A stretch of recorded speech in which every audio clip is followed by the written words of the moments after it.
Hello friends, welcome to my channel.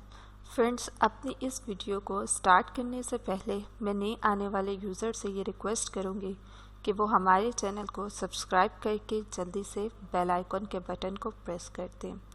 आज की इस वीडियो में मैं आपको बताऊंगी कि आप किस तरह से सब्जियों को ज़्यादा देर तक फ्रिज में स्टोर करके रख सकते हैं, जैसे कि हरा धनिया हो गया, पुदीना हो गया या सब्ज़ मिर्चें हो गई। इस तरह की चीज़ों को आप लोग कैसे स्टोर कर सकते हैं। दोस्तों, कभी भी हरा धनिया या पुदीना जब आए घर में तो आपने इसको वॉश करके पैकेट में स्टोर नहीं करना या पैकेट में डाल के सील करके फ्रिज में नहीं रखना, क्योंकि जब ये वॉश हो जाता है तो ये गीला होने की वजह से आप इसको पैकेट में स्टोर कर देते हैं और जिसकी वजह से गल सड़ जाता है। तो आपने ऐसा बिल्कुल भी नहीं करना।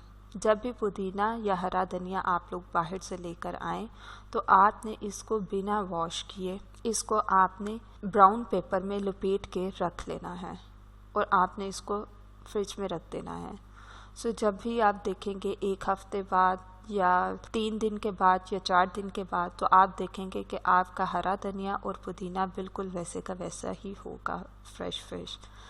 और इसी तरह अगर आप हरी मिर्चों को भी रखना चाहते हैं तो आपने क्या करना है, हरी मिर्चों को वॉश करके अच्छी तरह से उसको साफ़ करना है और फिर आपने इसको हल्का सा फ्राई कर लेना है। देन आपने इसको फ्रीज़ करके रख लेना है और आराम से आपने इसको यूज़ करना है, ये जब भी आपका दिल करे।